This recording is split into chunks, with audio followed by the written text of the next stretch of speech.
Welcome back to Outside Views, and today we're going to discuss the awkward, painful, and necessary political shift happening in the UK right now. And the topic is the government's increasingly public willingness to talk about the economic damage of the divorce and its subsequent attempts to flirt with the EU again. And my personal view is that this isn't a passionate reunion, it's a humiliating walk of shame back to the negotiating table, driven entirely by the undeniable catastrophic failure of the economic promises made almost a decade ago. And it's a pragmatic but frustrating exercise in damage limitation, trying to stitch up a self-inflicted wound without admitting the original act was insane.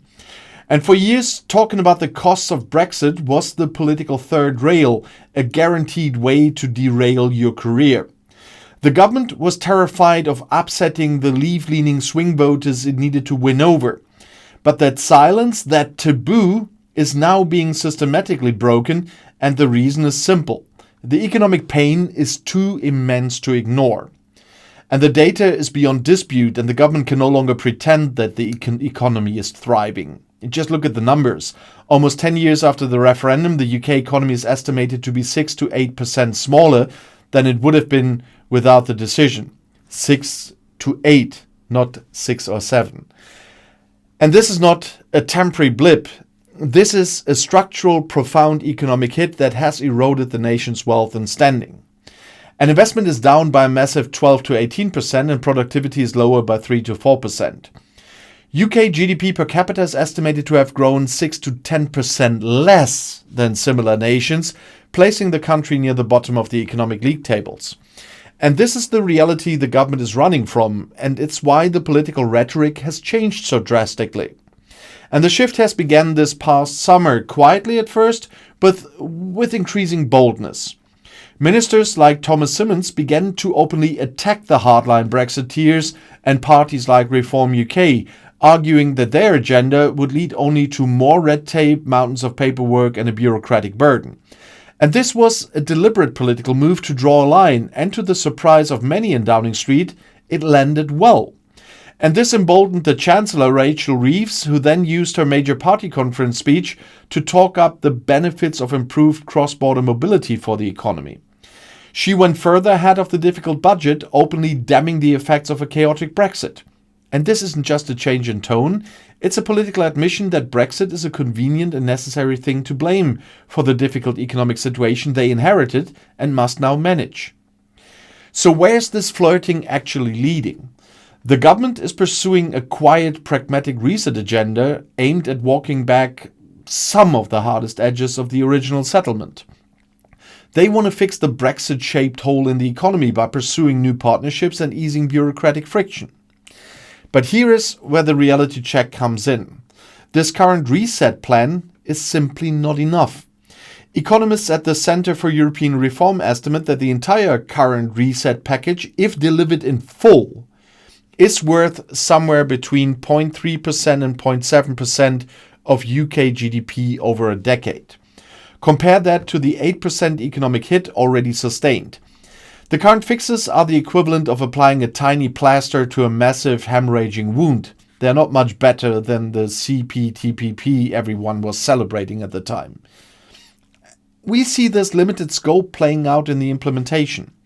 A major push to join the EU's Safe Loans for Arms scheme recently crashed because the two sides couldn't agree on how much money the UK would pay to participate. And according to one diplomat, this question of how much should the UK contribute is slowing down the implementation of basically all the other reset topics, from easing food checks to re-engaging on security and science. And the British have to understand they will not get anything for free. And the same fundamental argument about money and sovereignty that defined the original divorce is now strangling the ability to mend the relationship. And the problem is the unchanged political red lines. The government continues to stress that a return to the customs union, the single market, or freedom of movement remains strictly off the table. And my personal conviction is that as long as those red lines are in place, and sometimes even misleading or gaslighting in public, genuine economic recovery is impossible. Because they can say return to the customs union is a red line. But nobody on the side of the EU is talking about them returning to the customs union. The only possible talk is about the UK joining a customs union with the EU. And if you want to know the difference, I did some videos on YouTube on that topic before.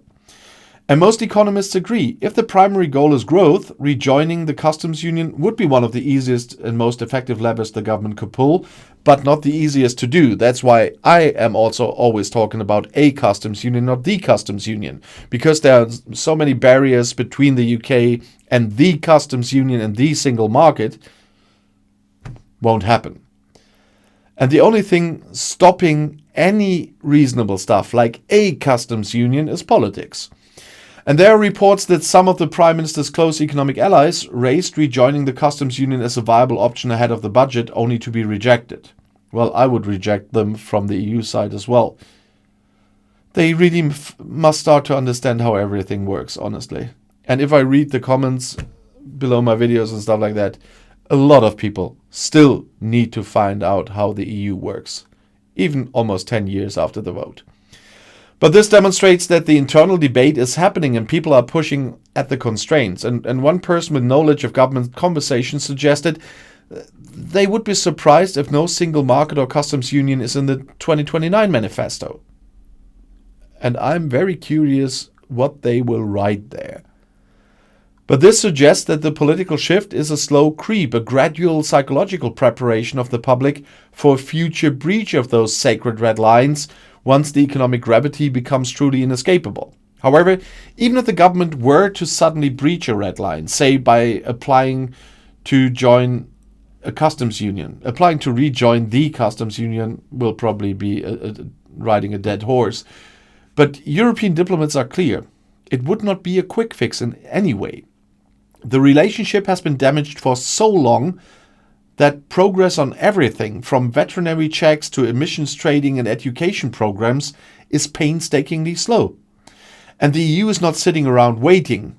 Its leaders have packed in trays dealings with the war in Ukraine and their own domestic economic problems. And one diplomat noted bluntly that nobody is talking about the next summit here yet because they are focused on implementing existing commitments. The reality is that the UK needs the EU to spur its growth, not the other way round. And the leverage has completely reversed. The UK is coming to the EU with its head in its hand, offering very little, and the EU's response is one of cautious, pragmatic, and non-committal engagement. The UK strategy of taking back control has resulted in a position where it has lost control of its own economic trajectory and now must beg for slow incremental relief from a partner that is less interested and less dependent on the relationship than ever before. The initial reckless decision to leave, fueled by sovereignty arguments, has now necessitated a long, embarrassing process of trying to re-establish the technical bureaucratic ties that were so easily severed. This flirting with the EU is an official public admission that the promises of global trade deals and economic prosperity were a myth. It's a necessary but deeply disheartening chapter in the story of a nation grappling with the consequences of its worst mistake.